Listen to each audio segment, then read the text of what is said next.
faire pour que ça soit criminalisé? Et si ça ne passe pas par cette voie parlementaire-là, on fera une pétition pour proposer au référendum mu dem fa te bu fa demee dina leer.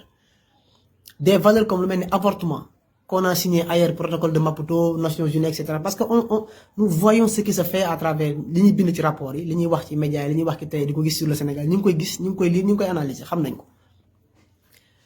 Et pourquoi quand une valeur est venue d'ailleurs wala ñu defee ko feneen rek pourquoi loolu moo baax? Là en France il y a même pas un an, c'est au courant de cette année, la loi sur la polygamie, mais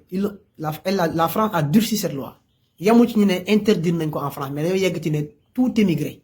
boo xam ni def nga li ñuy wax polygamie nga def ko sa dëkk cosaan origine wala dara boo demee ci arrondissement wala fenn di renouveler li ñuy wax sa visa wala tu risques de ne pas avoir le renouvellement de ton sa carte séjour wala sa visa. te pourtant dañ ko nangu foofu man je n'ai entendu aucune ONG bu ko kaas wane ni lii c'est contre au droit te pourtant loo mel pratique boobu liberté de culte la liberté religieuse la te pourtant dañoo taxaw ñoom bañ ko. dama ci dégg ñaari argument yu ma marqué nga xam ni ce qui me fait penser que ñun on a un mal profond. Le Sénégal souffre de ses intellectuels. dama déglu le ministre conseil des affaires juridiques bu Emmanuel Macron mu ne ces valeurs ne sont pas conformes au fondement de la République France ñoom ñu waxee loolu beneen parlementaire ku bokk sax ci benn parti pourtant ci benn courant mu ne ces pratiques là non seulement dañ ko war a sanctionner en France durcir peine yi parce que ça entraîne des fraudes sur les prestations familiales. Effectivement ci ñoom seen gis-gis ñu nangul leen ko mais pourquoi ñun buñ bëggee taxaw ne ñoom lañ amee droit ne loolu noonu kenn du ko fi def ku ko fi def ñu sanctionné la ñun sañu ñoo taxaw ne ñun mbirum homosexualité maanaam mbirum góor jigéen duñ ko nangu mbirum am doom di ko rey jigéen ak nu mu mën a xewee ñun on ne va pas l'accepter ñun buñ ko nangu ñun buñ defee loolu fii ñu ne nous sommes en recul démocratique dañoo arriéré ay fanatique lañ parfois ñu jiñ ko ay religion di ci avertir opinion bi ci toute tentative de confusion buñ bëgg a semer bokk na ci ay gëstuñ ci def ba gis ni sax ñi ngi jéem a utiliser des arcanes religieux pour semer la discorde par rapport à cette question. Figurez-vous que Euronews est venu au Sénégal faire une émission sur cette base invité ki 2 Sénégalais dama ko waxoon ci yenn vidéo yu passé Mohamed Mbougar Sarr ak ku tudd Maram Kane 2021 laa wax 2021 la moo xoon ci bële déggoon nañ ko au Sénégal les homosexuels vivent clandestinement leur amour malheureusement pas à tergiverser. Si au 21e siècle les pays de l'Afrique wala le Sénégal n'a pas les moyens de se réinventer pour trouver des alternatives par rapport à ces problèmes yi muy am banaan bu ma ONG bàyyee ma torox bu ma Banque mondiale bàyyee ma dem bu ma FMI bàyyee ma yàqu c'est parce que nous n'avons même pas mérité d'être indépendants. te loolu les intellectuels contemporains ñi nga xam ne ñi ngi fi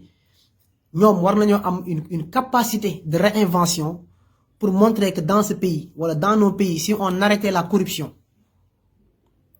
si on arrêtait la malgouvernance bi ñuy def bu ñu ko arrêté woon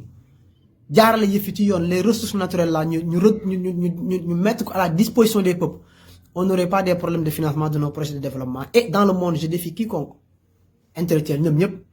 on n'a pas vu un pays qui s'est développé à partir de l'aide wala don wala ci ay prêts yu financement extérieur et cetera ñu ñoo xam dañ la koy jox ba pare naan la jaarale ko fii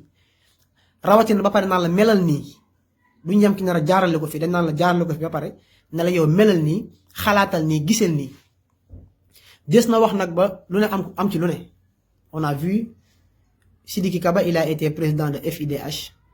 pendant des années am benn promotion intellectuelle promotion sur le plan professionnel au niveau mondial ñëpp xam ko ci àdduna bi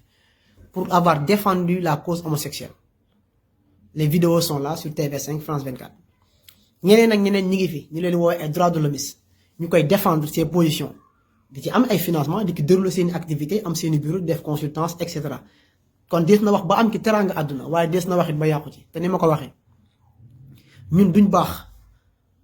loolu comme neex nga wax waaye ñun duñ baax te yéen du ngeen baax yàlla na yàlla yàgg may Sénégal à chaque fois des gens qui vont se lever à chaque fois bu ko jaree pour wax déet pour sàmm seen ngor pour ne déet pour ne nangam bii du am au Sénégal te incha allah rabbi noonu lay demee li ñuy bañit mooy à chaque fois saa ay waxee rek ñu bëgg a jël ñu tëj leen ci benn carcan mais daa am ñu ci war a wax ak ñu ci war ta wax. Tout le peuple sénégalais va parler de ces questions ku ci nekk vision bi nga ci am bi nga ko ci aborder joxe ci sa xalaat wax ci li nga ci gis tax ndax sañ nga ko. Nous sommes tous des Sénégalais ces valeurs là nous ne négocions pas sur ces valeurs du ay valeurs yu ñuy tergiverser au Sénégal du fi jàll nekk Sénégalais yëpp mobilisé wu ànd ceeg association ànd sàmm jikko yi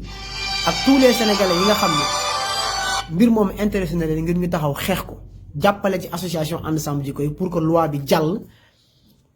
mettre la pression sur l'État du Sénégal pour que la loi puisse être votée merci beaucoup.